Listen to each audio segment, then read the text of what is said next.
तमाम तारीफ़ें उस अल्लाह रब्बुल इज़्ज़त की ज़ात बाबरकत के लिए जिस अल्लाह रब्बुल इज़्ज़त ने मुझको आपको बल्कि सारी इंसानियत को पैदा किया। न सिर्फ हम सबको पैदा ही किया है बल्कि पैदा करने से पहले ही हमारी सबकी रोज़ी का भी बंदोबस्त किया। तमाम तरीफ़ात तमजीदात तस्बीहात उस अल्लाह रब्बुल इज़्ज़त की ज़ात बाबरकत के लिए जिसकी खूबियों की ना तो इब्तिदा है न इंतहा। वो औलाद से मुबर्रा है, मुनज़्ज़ह है, पाक है। लाख हाँ करोड़ हाँ रेत के ज़र्रा से बढ़कर, दरख्तों के पत्तों से बढ़कर, समुंदर के पानी के कतरात से बढ़कर, बेशुमार बेहद हिसाब अनगिन लातदाद नबी करम जनाब मोहम्मद सल्लल्लाहु अलैहि वसल्लम पर दुरूद व सलाम हो। इस मुख्तसर हम्द व सलात के बाद मैं अपने रब की दी हुई तौफीक के साथ इस जुमातुल मुबारक के खुतबा में जिस मौजू पर बहस करूँगा वो मेरा मौजू है ईमान की हमीयत और मोमिन की शान। तो बड़ी ही तवज्जो के साथ इस अनवान को समाअत कीजिएगा।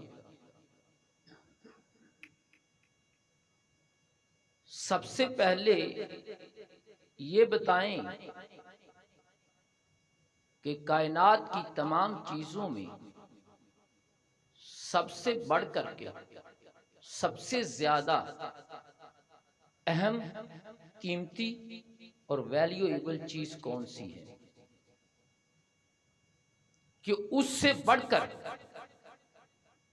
कायनात की और कोई चीज़ ना तो उतनी अहम है, ना उतनी कीमती है, ना उतनी वैल्यूएबल है। तो आओ फिर मैं आपको बता दूं कि कायनात की सबसे कीमती और सबसे अहम चीज कौन सी है। कुरान की जबान में उसको ईमान कहते हैं। और इस दावे को एक दलील के साथ प्रूफ करते हैं। सूरतुल इमरान है, कुरान की 3 नंबर की सूरत है, इसकी आयत नंबर 91 है। अल्लाह रब्बुल इज्जत फरमाते हैं इन्नल्लज़ीना काफरू व मातू व हुम कुफ्फारू फलन युक़बल मिन अहदिहिम मिलुल अर्ज़ ज़हबन वला विफ्तदा बिही। और बेशक उन लोगों में से जो कुफर पर मर गए,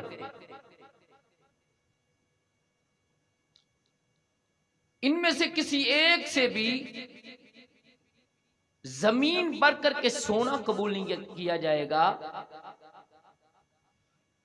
इसके बदले कि इनको जहन्नम से छुटकारा मिल जाए। तो लिहाजा एक तरफ सारी कायनात का सोना और एक तरफ सिर्फ ईमान। तो सुन लीजिए, ये ईमान इस कायनात की सारी जमीन को थाली बना दिया जाए, सारी जमीन को थाली बना दिया जाए और इस थाली को सोने से भर दिया जाए। ये मस्जिद क्या है तुम्हारी, चंद मरलों पे मुश्तमिल है। इस मस्जिद के हाल को सोने से भर दो, कायनात की हर चीज खरीद सकते हो। और अगर जमीन सारी को थाली बना दिया जाए और इस थाली को सोने से भर दिया जाए, अल्लाह कहता है कि ईमान ना हो और सिर्फ इस थाली जो कायनात की बना दी गई है इसको सोने से भर करके कुफार मुझे पेश करें कि अल्लाह ये ले ले और इसके बदले हमें जन्नत दे दे, अल्लाह कहता मैं हरगिज़ कबूल करने वाला नहीं। मुझे तो सिर्फ एक चीज मतलूब व मकसूद है, वो है तुम्हारा ईमान। अल्लाह, ईमान ले आओ। तो लिहाजा जो चीज हमें फ्री में मिली है वो बहुत अहम और कीमती है, वो बहुत वैल्यूएबल है जो फ्री में दी गई है। एक तरफ सारी कायनात का सोना और एक तरफ ईमान। अल्लाह की कसम में कई गुना अहम और ज्यादा फजीलत का हामिल है। तो खुतबा मसनूना में मैंने सूरतुल मोमिन, कुरान की 40 नंबर की सूरत है, इसकी आयत नंबर 7 आपके सामने तलावत की है। लेकिन हम 7 के साथ 8 भी और 8 के साथ 9 भी 3 आयात का खुलासा करेंगे इंशाअल्लाह। आए जरा इस 3 आयात को देखते हैं सूरतुल मोमिन की, इन 3 आयात के अंदर ईमान की अहमियत क्या बयान हुई है और मोमिन की शान क्या बयान हुई है। अल्लाह रब्बुल इज्जत फरमा रहे हैं, अल्लज़ीना यहमिलूनल अर्श, वो फरिश्ते जिन्होंने अर्श को उठाया हुआ है। और इमाम हाकिम अपनी मुस्तदरक में लेकर के आए हैं, कहते हैं कि हमलतुल अर्शी अरबातुन, अल्लाह के अर्श को उठाने वाले 4 फरिश्ते हैं, अब जिन्होंने उठाया हुआ है।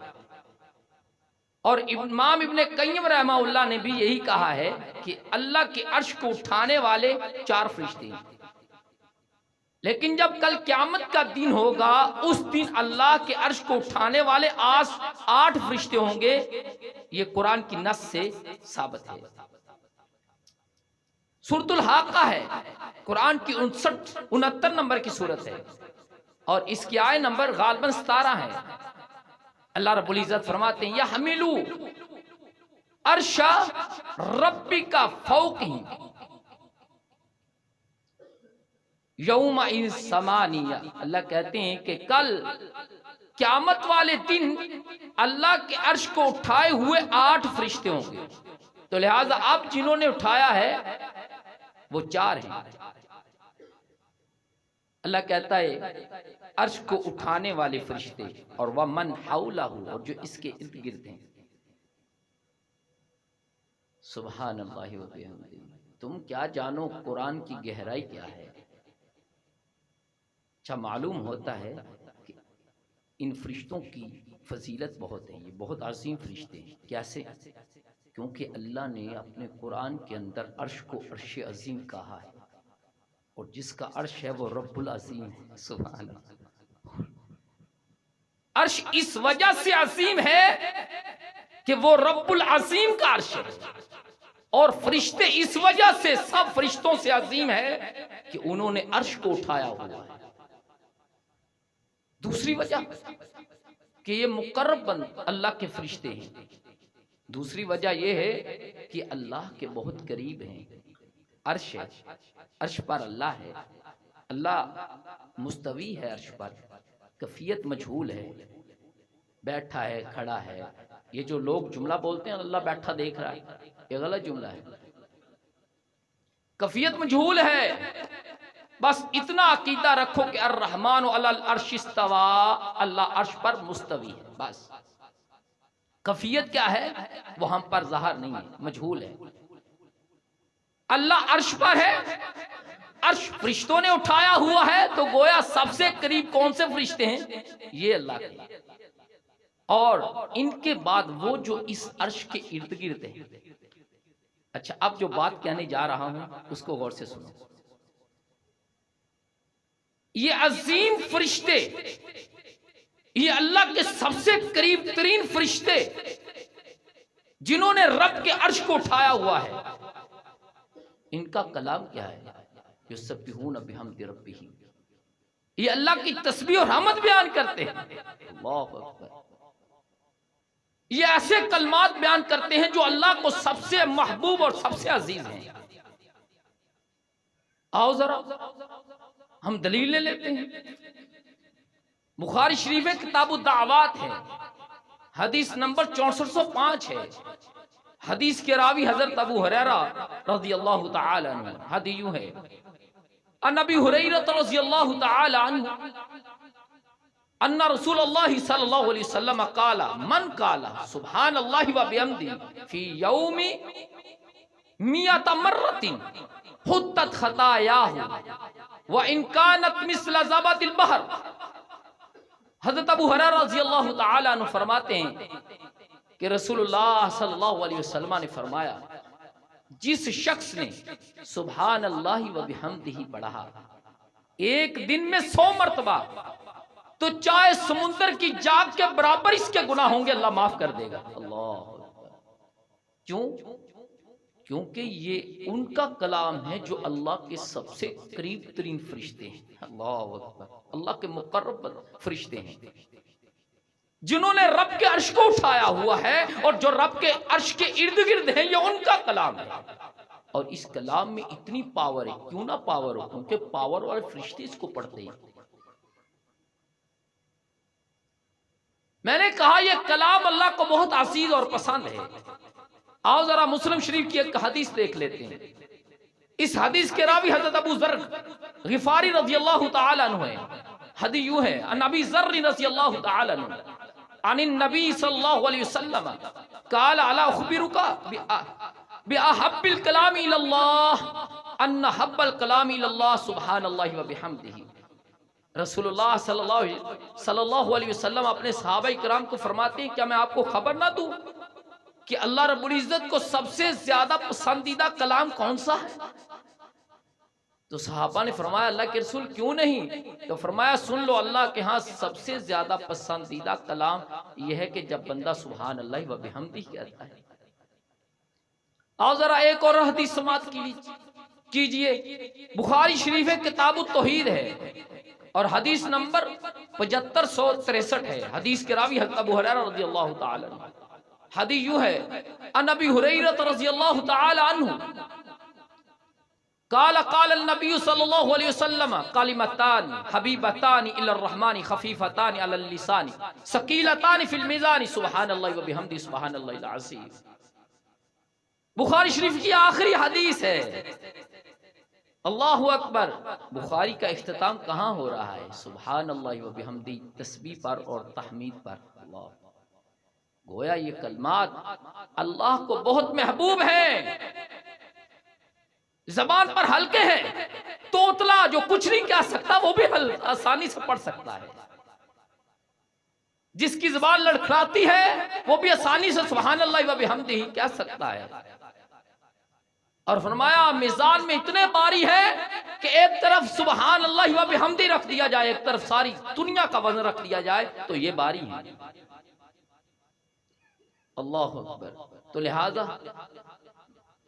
जिन्होंने अल्लाह की अर्श को उठाया हुआ है वो 4 फरिश्ते हैं और वो बहुत अजीम हैं और बहुत पावरफुल हैं। उन पावरफुल फरिश्तों और अजीम फरिश्तों की तस्बीह और कलाम क्या है? सुब्हानल्लाहि व बिहम्दी। तो लिहाजा हमें भी ज्यादा से ज्यादा जो अल्लाह के सबसे करीब फरिश्ते हैं वो ये पढ़ रहे हैं, तो हमें भी तस्बीह करनी चाहिए इसकी।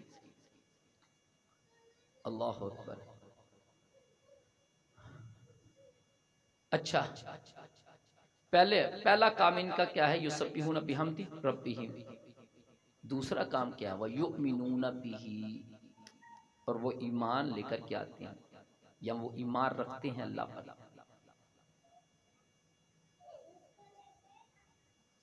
अच्छा, मैं ना इस सवाल की तलाश में रहा कि पहले तस्बीह है, तहमीद है, बाद में ईमान का क्या तस्करा? तो कि नहीं बांधा कि ईमान पहले होएगा तो तस्बीह तहमीद बाद च होएगी ना। और पहले अल्लाह नू मन्नांगे तो फिर ही सुभानअल्लाह व बिहम्दी कहांगे। इतने फरिश्ते पहले अल्लाह की तस्बीह तहमीद कर रहे हैं, बाद च ईमान का तस्करा है कि ईमान रख दे। इस सवाल मेरे दिमाग के अंदर गर्दिश किया, लेकिन कुरान बहुत अजीम किताब है। अल्लाह, मैं काफी तफसीरां नू ना खंगालिया। सिर्फ एक मुफस्सर ने, एक मुफस्सर सिर्फ उसने इसका जवाब दिया है। कहता है कि वयुमिनूना बिही, लाने का मतलब यह है कि जो फरिश्ते अल्लाह के सबसे करीब तरीन हैं, जो फरिश्ते अल्लाह रब्बुल इज्जत के सबसे ज्यादा करीब तरीन हैं, वो भी अल्लाह पर ईमान रखते हैं। और ईमान गायबात में होता है, मुशाहिदात में नहीं होता। पता नहीं तो समझ भी तद मैं करके थोड़ी थोड़ी किते पंजाबी भी बोल रहा है। मुशाहिदात कहते हैं हाजिर चीज, अल्लाह नू देखिया सामने नहीं, फरिश्तियां नू देखिया नहीं है, नबियां नू आपां देखिया नहीं है, किताब उतरती असी देखी नहीं है। ये ईमान भी लगाया। गोया मालूम यह हुआ कि जो फरिश्ते अल्लाह के सबसे ज्यादा करीब तरीन है, उन्होंने भी रब को देखा नहीं। युमिनून बिही का मतलब यह है, क्योंकि ईमान गायबात में होता है, मुशाहिदात में नहीं होता। और इसी से जरा मोमिन की शान तो समझिए। जब मोमिन जन्नत में जाएगा तो रब को देखेगा, वो फरिश्ते जो बहुत करीब है अल्लाह को नहीं देखेंगे। क्या कमाल अल्लाह की कसम।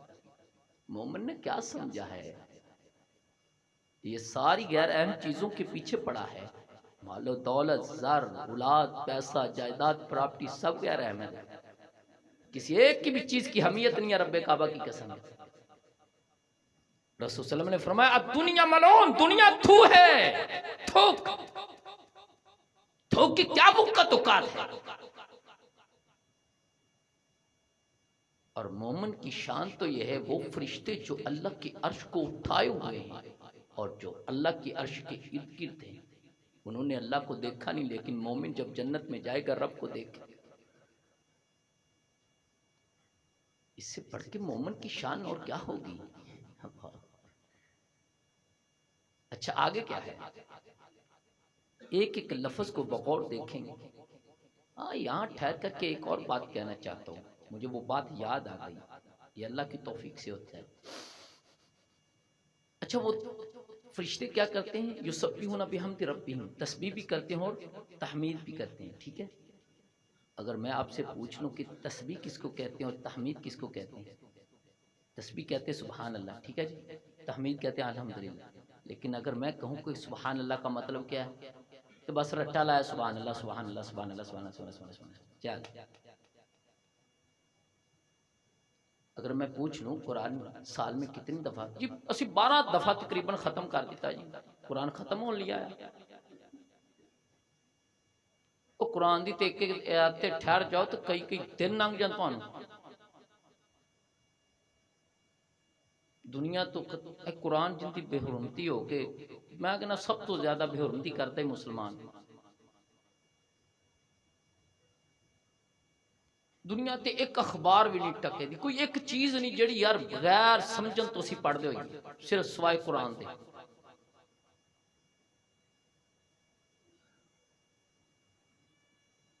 पुछ लो ना आयतां दा जेड़ा मैं पढ़ रहा हां, इन्हां चल्ला ने की किया ते किसी नूं कुछ पता ही कोई नहीं।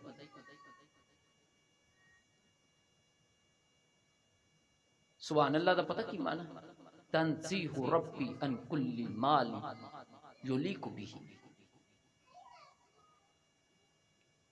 अल्लाह, मैं ये अकीदा रखता हूँ, ये मेरा फेथ है, ये मेरा ईमान है कि तू हर नकायस से, हर ऐब से, हर कमज़ोरी से पाक है। सुभान अल्लाह का ये माना है। और हमद का माना जानते हो, एक लफ्ज़ हमद है, एक शुक्र है। क्या क्या बयान करूँगा। एक लफ्ज़ हमद है, हमद का मतलब यह है कि अल्लाह मैं तेरी तारीफ करता हूँ, तेरी सना बयान करता हूँ, इसके बदले जो एहसानात, जो इनाम, जो इनायतें तू मुझ पर जारी किए हुए हैं, रुकता ही नहीं। वो तो ऐसा रहीम अल्लाह है। अल्लाह खुद कहता है, या अय्युहल इंसान मा गर्रका बिरब्बिकल करीम। गुनाह भी देखता है, इनायतें रोकता नहीं है, मुसलसल कर रहा है। हमद कहते हैं जो वो नेमतें कर रहा है, और अल्लाह कहता है ला ताउद्दु निअमतल्लाह, तो अल्लाह की नेमतों का शुमार ही नहीं कर सकता। इतनी नेमतें हैं, और इसके बदले जब बंदा अल्लाह रब्बुल इज्जत की तारीफ करता है, सना बयान करता है, तो ये हमद है। और अगर कोई खास नेमत अल्लाह दे दे, फिर बच्चे ने चुप करवाओ यार। जब अल्लाह रब्बुल इज्जत कोई खास नेमत दे दे, कोई खास चीज बंदे को अनात कर दे, उसके बदले जब बंदा शुक्र करता है तो ये शुक्र है। जब आम नेमतों के ऊपर बंदा अल्लाह की तारीफ करता है, अल्लाह सारा जहां तूने बनाया है, जिस्म का एक एक अंग तूने अता किया है और बिन मांगे दिया है, ये सारी नेमतों को देखता है, जब तारीफ करता है, ये हमद है। और जब कोई अल्लाह खास बेटा दिया है, दौलत दे दी है, माल दे दिया है, बेटी दे दी है, अच्छी बहू दे दी है, अच्छी बीवी दे दी है, इस पर अल्लाह का शुक्र अदा करता है, तो ये शुक्र है। अल्लाह अकबर। अब आगे क्या है, चलो उधर पहुंचते हैं। फरमाया वयस्तगफिरूना लिल्लज़ीना आमनू,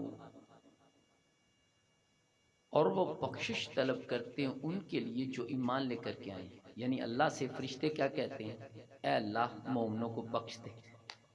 हमारे लिए दुआ करते हैं अल्लाह के वो फरिश्ते जिन्होंने अर्श को उठाए हुए हैं। कमाल है। और एक नुक्ता बताऊं, ये जो यस्तगफिरूना है ये मुजारे का सीगा है, और अरबी का तालिब इल्म जानता है कि मुजारे के अंदर, पता नहीं यहाँ बताया होगा कि नहीं, लेकिन मैं बता देता हूँ अल्लाह की तौफीक से। मुजारे के अंदर तजद्दुद पाया जाता है। तजद्दुद समझते हैं किसको कहते हैं, यानी कि बार बार किसी अमल का दोहराना, तजद्दुद। ऐसा नहीं है कि फरिश्तों ने एक दफा कहा हो अल्लाह इनको बख्श दे फिर खामोश होकर के बैठ के, नहीं, बल्कि मुसलसल दुआ कर रहे हैं, अल्लाह अल्लाह इन मोमिन बंदों को माफ कर दे, बख्श दे। यह है वयस्तगफिरूना लिल्लज़ीना आमनू। और फिर आगे क्या है, रब्बना वसीअत कुल्ला शै रहमतन व इल्मा। और अब फरिश्तों ने जिस तरीके से दुआ की है ना, वो तरीका हमें सिखलाया जा रहा है कि मोमिनो जब भी तुमने दुआ करनी है तो इस तरीके की दुआ करनी है। उन्होंने दुआ कैसे की, रब्बाना। एक मुफस्सर लिखता है कि अल्लाह रब्बुल इज्जत को रब्बाना या रब्बी लफ्ज़ बहुत पसंद है। जब कोई शख्स या रब्बी या रब्बाना कह करके दुआ करता है, कोई मजबूर, बेकस, लाचार, गमों का मारा हुआ, ज़माने का सताया हुआ, दुखी, जब हाथों को उठाता है तो हाथ उठा करके या रब्बी कहता है तो रब्बुल इज्जत की रहमत वजद में आ जाती है और अपने दामन को फैलाती है और उसकी दुआ को अपने दामन में समेट लेती है। अल्लाह, यही वजह है कि कुरान में जितने भी अंबिया की दुआ है सबकी दुआ रब्बाना से शुरू होती है।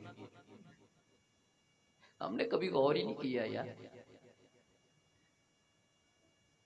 हज़रत आदम अलैहिस्सलाम से खता हुई तो जब दुआ की तो क्या की, रब्बना ज़लमना अनफुसना व इल्लम तग़फिर लना व तरहमना लनकूनन्ना मिनल ख़ासिरीन। एक नुक्ता बताऊं, जाओ लेकर के जाओ, सारी जिंदगी गुजर जाएगी, हजारों किताबों पढ़ लो, ये नुक्ता नहीं मिलने वाला। एक है लफ्ज रब्बाना, एक है आमन्ना और एक है इस्तक़मना। फिर दोबारा दुरा देता हूं, एक एक लफ्ज पे खुदारा गौर किया करो।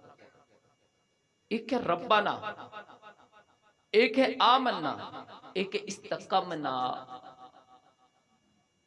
गोया ये तीन लफ्ज हुए। याद रखिए, रब्बाना के बाद कभी आमन्ना आया है और कभी रब्बाना के बाद इस्तक़मना आया है।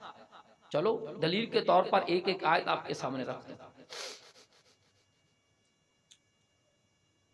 सूरतुल इमरान है, कुरान की 3 नंबर की सूरत है, इसकी आयत नंबर 16 है। अल्लाह फरमाते हैं अल्लज़ीना यक़ूलूना रब्बना इन्नना आमन्ना फ़ग़फ़िर लना ज़ुनूबना वक़िना अज़ाबन्नार। यानी कि वो लोग कहते हैं रब्बाना इन्नना आमन्ना, ऐ हमारे रब बेशक हम ईमान ले आए, हमने मान लिया। अच्छा देखो, रब्बाना के बाद क्या है, आमन्ना। अब एक और आयत पढ़ते हैं, सूरतुल अहकाफ है, कुरान की 46 नंबर की सूरत, इसकी आयत नंबर 13 है। फरमाया इन्नल्लज़ीना क़ालू रब्बुनल्लाह सुम्मा इस्तक़ामू फला खौफुन अलैहिम वला हुम यहज़नून। बेशक वो लोग जिन्होंने कहा कि हमारा रब अल्लाह है और इस पर डट गए, इस्तिकामत इख्तियार कर ली, तो लिहाजा मालूम हुआ कि 3 लफ्ज हैं, एक रब्बाना, एक आमन्ना और तीसरा इस्तक़ामना। रब्बाना का मतलब है पहचान लेना, आमन्ना का मतलब है मान लेना, इस्तकम का मतलब है ठान लेना, रब्बाना का मतलब पहचान लेना। और कायनात की एक एक चीज आप अपने दाएं देखें, हर चीज में रबूबियत का मजहर नजर आता है। आप अपने बाएं देखें, आगे देखें, पीछे, अपने वजूद को देखें, एक एक चीज में आपको रबूबियत का मजहर नजर आएगा। ये छोटा दरख्त से एक तनावर दरख्त कैसे बन गया, इसको बड़ा करने वाला कौन है? एक बच्चे से बड़ा कैसे हो गया? 9 माह एक बच्चे को 3-3 हंधेरों के अंदर रखने वाला कौन है? जानते हो 3 हंधेरे कैसे? एक छल्ली का हंधेरा जो सारी पानी से भरी होती है। यहाँ सर्दियां जो बच्चा बाहर से 8-8 कंबल तब महीना 2-2 नहादियां नहीं मावा, बच्चे ਨੂੰ ठंड ना लग जाए।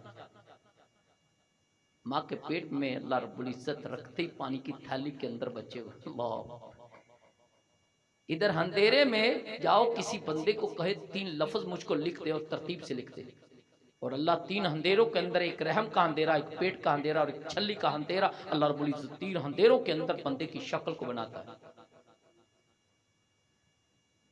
अच्छा, इर्द गिर्द। और एक और अजीब बात है, मैं सोचता हूँ पहाड़ी से बच्चा निकला है, सारी दुनिया, सारा तुम्हारा सोशल मीडिया, इलेक्ट्रिक मीडिया सब इकट्ठा हो जाए, खबरें, लेकिन कभी इस पे गौर फिक्र नहीं, क्योंकि मामूल है औरत को बच्चा होना। रब्बे काबा की कसम, यार मेरे रब का करिश्मा नहीं है, मामूल में है, तभी ध्यान ही नहीं जाता कि 9 माह पेट में जिंदा रखने वाले बच्चे को सही सलामत पैदा करने वाली साथ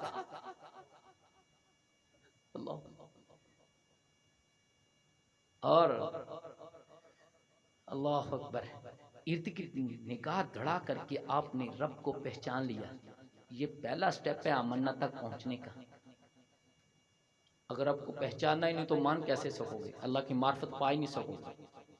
पहला स्टेप रब्बाना, यानी कि आपने रब को पहचानना है, फिर आमन्ना, अल्लाह को मानना है, फिर मानने के बाद ठान लेना है, डट जाना है, इस्तिकामत है, पहाड़ बन जाना है। सही अकीदा, आपको सही नजरिया, सही सोच, सही फिक्र, सही थॉट आपको मिल गई है, अब छोड़ दो इर्द गिर्द वाले क्या कहेंगे, माशरा क्या कहेगा, सोसाइटी क्या कहेगी, इस्तिकामना, डट जाओ। आओ जरा हदीस पढ़ते हैं ताकि बात को मुदल्लल कर लें।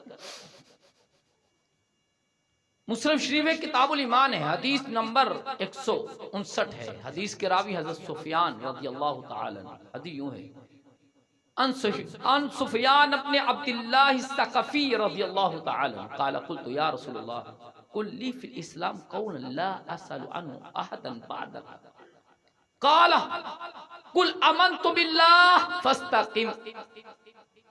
इतना पढ़ा लिखा सहाबी नहीं था, आता है कहता अल्लाह के रसूल मैं पढ़ा लिखा नहीं हूँ, कोई एक ऐसी बात बता दें कि मैं उस पर अमल करूं और जन्नत मिल जाए, बस। ज्यादा आपके बाद किसी से पूछने का सवाल ही ना बने, एक बात बस वो मुझे बता दें। और आप तो जामिल कलाम थे। नबी अलैहिस्सलातु वस्सलाम ने कहा अमन्तु बिल्लाह, मैं अल्लाह पर ईमान लेकर के, सुम्मस्तक़िम, फिर उस पर डट जा। अल्लाह को मानने के बाद डट जाना है। डटने का मतलब समझ आती है? अपनी सोच में, अपनी फिक्र में, अपने नजरियात में, अपने अकायद में, हर लिहाज में तुम्हारा अकीदा मजबूत होना चाहिए। ऐसा नहीं है कोई मुसीबत आई तो किसी ने दस्या फलां को चले जाए, तो दिल में बंदे की सोच और ख्यालात गलत कद पैदा हों, अगर हो रहे हैं तो अगर औज़ बिल्लाह पढ़ ले, ध्यान ना दे तो ठीक है, काम चल सकता है। अगर उसने उस पर ध्यान दे दिया और उन ख्यालात के पीछे चल पड़ा तो तबाही होगी इसके लिए। अल्लाह अकबर। अब आओ जरा, हमें दुआ सिखलाई जा रही है, जब भी दुआ करनी है तो किससे? रब्बाना या रब्बी। चलो हम अपनी जुबान में कहते हैं मेरे रब, मेरे रब, इससे क्या कि दुआ शुरू कर लो। रब्बना वसीअता कुल्ला शैइन रहमतन व इल्मा। अब फिर एक और नुक्ता बता दो, पहले रहमत है फिर इल्म है, इसकी पहली पहली वजह। अगर आपने किसी को कोई चीज देनी है तो आपको उसका मुकम्मल तौर पर इल्म होना चाहिए ना, क्योंकि आपने उसको कोई चीज देनी। मसलन एक डाकिया है, कोई चीज आई है, लिखा है फलां शहर का है, शहर का फलां कॉलोनी है, कॉलोनी का फलां मोहल्ला है, मोहल्ले की फलां गली है, गली का फलां मकान नंबर है, इस बंदे का ये नाम है, इसके बाप का ये नाम है। सारा इल्म होना चाहिए क्योंकि उसने कुछ देना। इसलिए अल्लाह ने रहमत देनी है तो अल्लाह रब्बुल इज्जत को इल्म तो है ना। और अब एक नुक्ते की बात बताने जा रहा हूं कि पहले रहमत और फिर इल्म क्यों है। इस नुक्ते की बात से जब आपको मालूम होगा तो आपको अल्लाह की रहमत का एहसास हो जाएगा, कितनी उसकी रहमत। और ये फरिश्ते कितने अजीम हैं जिन्होंने अजीब तरीके की दुआ की है रब्बे काबा की कसम। कहते हैं अल्लाह तू जानता है ये कितने गुनाहगार हैं, तू जानता है, तुझे इल्म है ये कितने पापी हैं, ये कितने खताकार हैं। अल्लाह तू जानता है, हमें इससे कोई सरोकार नहीं और हम इस पर बहस नहीं करते, हमें सिर्फ चाहिए तो इनके लिए बख्शिश चाहिए। अल्लाह क्या यार असीम। मैं तो जब कुरान को पढ़ता हूं ना, ओ क्या अजीम किताब। हमें इससे बहस है ही नहीं है मेरे मौला कि कितने गुनाहगार हैं, वो तो तू जानता है। हमें तो बस मतलूब है तो इनके लिए रहमत बख्शिश, और वो रहमत जिसकी हद ही कोई नहीं, वसीअता कुल्ला शै, जिसने हर चीज को घेर लिया है। और अगर मैं ये कहूं तो बेजा नहीं होगा, कायनात की एक एक जर्रे को अल्लाह की रहमत ने घेर लिया है, अल्लाह के रहमत के साए के नीचे है। एक लम्हे के लिए मेरा रब किसी चीज से अपनी रहमत को हटा ले, अगले लम्हे वो चीज मुर्दा हो जाए, बेजान हो जाए, बेकार हो जाए। अल्लाह इस पर तो बहस है ही नहीं। कितने अजीम फरिश्ते हैं यार, कितने कमाल के हैं वो, और उनकी दुआ का अंदाज क्या है। इससे तो सरोकार है ही नहीं, बहस है ही नहीं कि ये अल्लाह कितने गुनाह है तो तू जानता है। हम तो बस ये चाहते हैं कि तू इनको बख्श दे और माफ कर दे। अल्लाह अकबर। आगे क्या है, फग़फ़िर लिल्लज़ीना ताबू, और अल्लाह बख्श दे उन लोगों को जिन्होंने तौबा कर ली। किससे तौबा? शिरक से। अब एक नुक्ता बता, जो अल्लाह रब्बुल इज्जत के अर्श को उठाए हुए हैं, ये बात को ज़हन से नहीं निकालना। गोया वो अल्लाह के बहुत असीम फरिश्ते हैं और अल्लाह के बहुत करीब हैं। जो अल्लाह के सबसे ज़्यादा करीब और अल्लाह रब्बुल इज्जत के असीम फरिश्ते हैं, उनको मुशरिक से बड़ी नफरत है। शिरक और बिद्दत दोनों चीज़ों से उनको नफरत है। तो लिहाजा हम में से हर बंदे को चाहिए कि अपने दामन को शिरक की गलाजत से भी बचाए और बिदआत की खुराफात से भी बचाए। क्या कहा उन्होंने? फग़फ़िर लिल्लज़ीना ताबू वत्तबऊ सबीला का दो लफ्ज़ है, एक में शिरक की नफी, दूसरे में बिद्दत की नफी।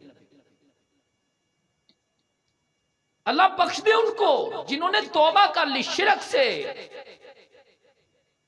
यारों के सामने झुकने से, यारों के लिए नजर न्याज देने से, गैरों के लिए जानवर तड़पाने से। अल्लाह जिन्होंने तौबा कर ली है, जो तेरे दर पे आ गया है, जिसने सर झुका दिया है, 80 साल का है, कहता है अल्लाह मुझे बख्श दे, अब तेरा दर है, तेरे दर को छोड़ के कभी नहीं जाऊंगा। फरिश्ते कहते हैं, 7 फरिश्ते भी कहते हैं अल्लाह इसको बख्श दे आप। अच्छा, इसके आगे क्या कहा? वत्तबऊ सबीला का, और जो अल्लाह तेरे रास्ते, यानी कि अल्लाह का रास्ता, रसूल का रास्ता, जो रसूल के रास्ते की इत्तबा करे, ठीक है। यानी कि बिदात से रसूल का रास्ता क्या है? अगर किसी ने बिद्दत जारी कर दी तो वो तो रसूल के रास्ते से हट गया ना। तो लिहाजा शिरक और बिद्दत दोनों से बेजारी का ऐलान कीजिए अगर फरिश्तों की दुआओं में शामिल होना चाहते हैं। इस बात को ज़हन नशीं कर लें, ये दोनों चीजें बहुत खतरनाक हैं इंसान के लिए, इसके अमाल को बर्बाद कर देती हैं ये दोनों की दोनों चीजें।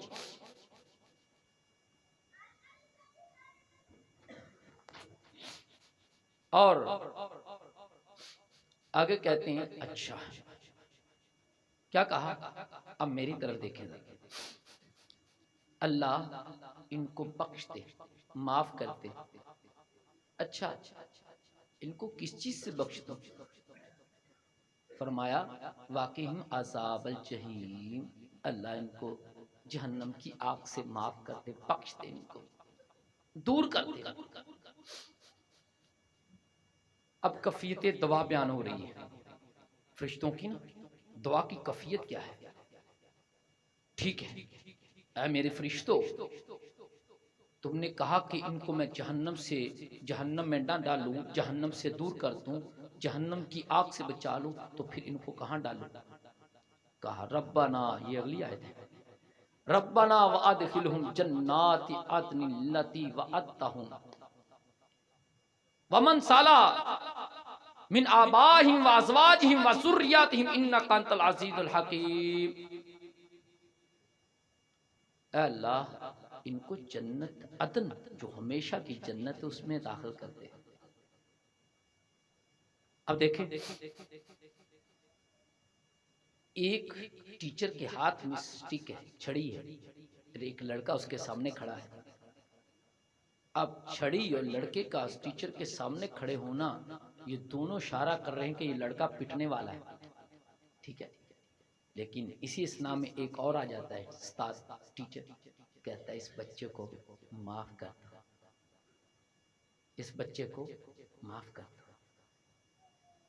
ये मोमिन अपने आप को, जिन्होंने गुनाहों में, खताओं में, गलतियों में जिंदगी गुजारी है, बाईद था ये जहन्नम में जाते, करीब था कि ये जहन्नम में जाते, लेकिन क्या हुआ? फरिश्तों ने कहा अल्लाह इनसे सजा को टाल दे, इनको माफ कर दे। और इनको माफ करके डालना कहाँ है? जन्नत में। अल्लाह इनको ही नहीं बल्कि मिन आबाइहिम व अज़वाजिहिम व ज़ुर्रिय्यातिहिम, ये कुरान है, मंतक की ज़बान में इसको तरतीबे वजूदी कहते हैं। देखो यहाँ एक नुक्ता बता के जा रहा हूँ। सबसे पहले फरिश्तों ने क्या क्या? आबाइहिम, इनके माँ बाप को, फिर कहा इनकी अज़वाज को, फिर कहा इनकी औलाद को। तो तरतीब कैसे? बीवी होगी तो बच्चे होंगे। अल्लाह ने यही कुरान में कहा कि मेरे लिए तो बीवी नहीं है, बीवी होती तो मेरा बच्चा होता। पहले माँ बाप, फिर बीवी या शोहर, और उसके बाद फिर बच्चों का तस्करा। इसको कहते हैं तरतीबे वजूदी। अल्लाह इनको भी जन्नत में डाल दे। और आगे अल्लाह की दो सिफतें बयान हुई, इन्नका अंतल अजीजुल हकीम, अजीज कहते गालिब को। अल्लाह तो अपने फैसले पर, अपने अमर पर, अपने हुक्म पर गालिब है। अल्लाह तो एक घर के सारे खानदान लोगों को जन्नत में डाल दे, तुझे कौन पूछने वाला, क्योंकि तू तो अपने काम पर गालिब है। किसी च ताकत है आका नू पूछे, एतराज करे अल्लाह तू एक कौम नू, पूरे खानदान नू जन्नत क्यों दाखिल कर दिता है? किसी ताकत, किसी पावर है? रब के सामने खड़ा होकर एतराज करे। इन्नका अंतल अजीज, अल्लाह तू गालिब है। और अल्लाह अगर तू सारे खानदान को जन्नत में डाल देगा तो हिकमत तो तू ही जानता है, इसलिए साडा तो इतराज मानता ही कोई नहीं, साडा इतराज तो मानता ही कोई नहीं, क्योंकि हिकमत भी तू जानता ते गालिब भी तू। ते अगे की क्या? वाक़िहिम सय्यात व मन तक सय्यात यौमइज़िन फ़क़द रहमतहु। और अल्लाह तो इनको बचा ले सय्यात से, बुराइयों से, और जिसको तूने बुराई से बचा लिया उस दिन क़यामत के दिन, ये मोमिनों के लिए दुआ है। क्या फरिश्ते हसी, देखो अब जन्नत में तो जाना ही जाना है, लेकिन क़यामत की कितनी परेशानी है यार, इसके लिए वो दुआ कर रहे हैं। जिस दिन बंदा अपने रब के सामने खड़ा होकर के एक एक सवाल का जवाब देगा, ना दाएं देख सकेगा, ना बाएं, ना पीछे, बस खबरदार जरूरत नहीं है, और कोई वहां तीसरा सिफारिशी भी नहीं होगा। जहां बंदा डरता रहेगा, पता नहीं नामा अमाल दाएं हाथ में मिलना है कि बाएं में मिलना है। जहां जहन्नम को खींच करके करीब लाया जाएगा और जन्नत को करीब लेकर के बंदे के जन्नत को करीब लेकर के आया जाएगा, उस आलम में जब सूरज बिल्कुल करीब होगा, हर बंदा रब्बे नफ्सी पुकार रहा होगा, तो फरिश्ते कह रहे हैं अल्लाह वकीमुस्सय्यात व मंतकिस्सय्यात, अल्लाह तो इनको इन तमाम परेशानियों से बचा ले जो क़यामत की परेशानी है। और जिसको अल्लाह तूने परेशानी से बचा लिया फ़क़द रहीमता, बस समझ लो कि वो तेरी रहमत को पहुंच गया, और जिसने तेरी रहमत को पा लिया वज़ालिका हुवल फौज़ुल अज़ीम, बस वो बड़ी कामयाबी को पहुंच गया। नतीजा बता दूं, वक्त हो गया है, टाइम खत्म हो गया है, नतीजा बता के बात को खत्म करते हैं। मालूम हुआ कि सबसे बड़ी चीज, सबसे कामयाबी वाली चीज जिसको वो मिल गई वो अल्लाह की रहमत है। तो अगर हम में से कोई बड़ा तहज्जुद गुजार है, बड़ा हाजी, बड़ा नमाजी है, तो खुदारा उसको चाहिए कि वो अपनी इबादत के ऊपर रत्ती बराबर भी फख्र ना करे। अल्लाह की रहमत के बगैर कुछ नहीं होने वाला। यकीन जानिए फ़क़द रहमता हो, जिसको उसकी रहमत मिल गई, बस समझ लो कि उसको बहुत बड़ी कामयाबी मिल गई। अल्लाह रब्बुल इज़्ज़त से दुआ है, अल्लाह रब्बुल इज़्ज़त हमें सच्चा पक्का ठक्का मोमन बनाए। मोमन दियां निशानियां कदी अमले साले भी दसांगे कि अल्लाह ने चाहा तो इंशाअल्लाह, लेकिन मोमन कहते किनू काश वो सारियां निशानियां अलामात साडे च पैदा हो जान। अल्लाह रब्बुल इज़्ज़त अगे दुआ है अल्लाह सानू कुरान और हदीस के मुताबिक ज़िंदगी गुजारन दी तौफीक दे। वमा अलैना इल्लल बलागुल मुबीन।